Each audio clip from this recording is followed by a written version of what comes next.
but here's my thing with this Kuzma thing. Kuzma, I don't think is going to be the player that Khris Middleton was. But is Kuzma better than the player that Khris Middleton is today? That's the question you have to ask yourself, right? Because when you're evaluating this thing, you go, Kyle Kuzma, he hasn't been Khris Middleton. Obviously, we know that. Right. But today, as of right now, the player you're getting in Kyle Kuzma, is he better than the player that you were getting in Khris Middleton? That remains to be seen. I'll tell you this, he certainly moves a hell of a lot better. Certainly hadn't had the injury history because it certainly doesn't look like Father Time is completely caught up to him. Now, I don't think his ceiling was ever as high as Khris Middleton's was, but when you look at a guy like Kyle Kuzma, remember, he's coming here to be the third or fourth option. And he's coming here to be the third or fourth option and to play that role. Kind of like when he played that role on the LA Lakers with LeBron and AD being there. All right, look, you're the third guy, right? Play your role and do that. This is what we need him to come in here and do. We don't need Kuzma to come in here and drop 20 a night. We don't. I hope he shoot a hell of a lot better from three, but he hasn't really seen it. And again, he should, because he's going to get the same open looks, the looks that we see Gary Trent get, the looks that you saw Malik Beasley get last year, the looks that you're seeing AJ Green get. He's going to get those looks. I don't know what. That's why, to me, judging what he did in Washington, I don't know what that. I mean, it's like being at work, and if you're working at a terrible place, my work. Let me tell you, where I work right now.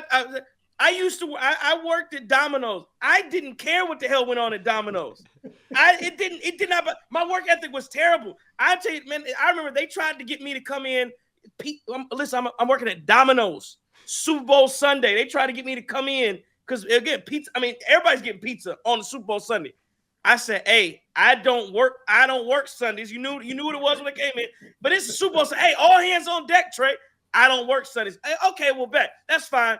Game's on. Can you just come in before, for maybe 12 to 4, and help then, and you can go back? Nah, I watch pregame, dog. I'm just saying that could be Kyle Kuzma. I get paid a lot of money. But that could be your mentality when you're working a deadbeat job that you don't care about. I don't give a damn what's going on in Washington, right? They got 8 wins. Right, that's what I'm saying. Like, why are we I can't judge. Why am I judging him for being a part of a shit show? Why am I judging? And again, I'll say it may not work out, but the alternative was you're going to lose anyway. So I'd rather be under the second apron. I'd rather have more flexibility to make moves. I'd rather be able to have a guy who's younger. I'd rather have a guy that can play 40 minutes a night and run full speed versus what, like you said, what we have of Khris Middleton. And you're absolutely correct, JT. If people talk about what Khris Middleton did last year, we are almost 50 games in. I have not seen that guy. And if we did see that guy, I would 100% be on the train and say, keep him here. Keep him here. I don't want to move him. I want him to be in Milwaukee, and let's try it one more time. Hopefully, Giannis, Dame, and Khris can be healthy. But we haven't seen it. And that's all I'm saying. We just haven't seen it, and I don't think it's a gamble you can continue to take because again, it's like we talked about, doing the same thing. Definition of insanity. Doing the same thing, expecting a different result. You can't trot this thing out, like you said, Chris, over and over and over again. And Chris's health, it doesn't look good. But here's the thing, though, right? Here's the elephant in the room, and I feel bad for Kuzma because this isn't on him. When we was thinking, hey, we're gonna get rid of Middleton, everybody was like, okay, we're gonna get Jimmy B in here. Oh, we're gonna get Jimmy Butler in here. Oh, okay, all right, that's not gonna work. Oh, we're gonna get Zach LaVine. All right, cool. Or Brad Beal or one of these guys. And then it was like, it feels like we settled on Kyle Kuzma. And whether or not we did or did not, which it looks like we clearly did, I think that's something that people just have a hard time reconciling with and going, wow, we got rid of this Bucks legend, Khris Middleton, for Kyle Kuzma. Anyway, but that's the issue with this, is just the fact that it's like we traded Middleton for Kyle Kuzma. And remember, we were just discussing LaVine the other night. We was getting comfortable. Okay, maybe we bring Jimmy in here. Maybe we bring LaVine in here. Maybe maybe even Brad Beal was rumored to trade this thing, which we weren't really as hype on that. But that's what we were expecting to get in return for Middleton.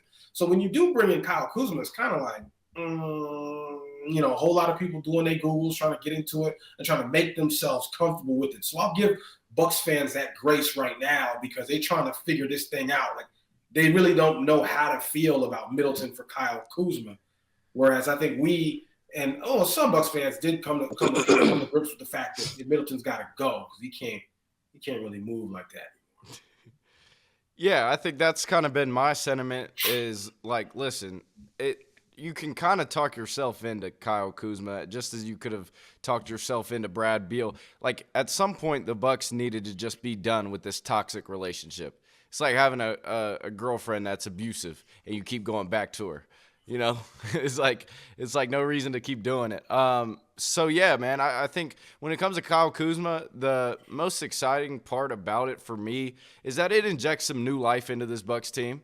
I think it does. I think it does definitely change the dynamic of how this Bucks team rebounds.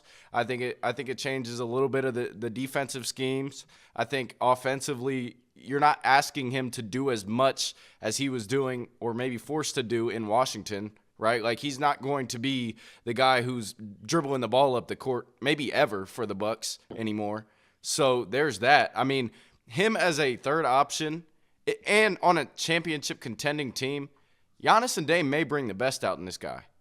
So I can't really go that far as to say, well, you know, I don't think we should have traded for Kuzma because his stats were bad in Washington. I can't go that far. I got to see what he looks like in a Bucks uniform with some new motivation to win a title. And like you've been saying, Trey, and like some of the chat is saying, listen, I don't think they're done. I really don't. And if you factor in what they gave up today, I really think this team could see an upgrade if they make just maybe 1 to 2 more moves. I really do. Before 3 p.m. Eastern time tomorrow, if they make more moves, I don't think you're going to look back at this trade as catastrophic as a lot of Bucks fans are acting on Twitter or acting on YouTube, whatever it may be. I think this actually provides a change in, you know, personnel and maybe what we've been looking for. Get a little bit younger. I know he's 29. It's not that young, but hey, you know, he, like you guys say, you can play 40 minutes a night. That's what you need sometimes. The length is very intriguing to me. Pause. So that should be good. And they're saying that he's a good fast break scorer. I watched some film. I mean, not wrong. Not wrong. No, not wrong at all. And I go back to JT's point, like you said, settle. And I see some in the chat where people say, you know, you're settling for Khris Middleton, or somebody said, why Kuz, or something like that.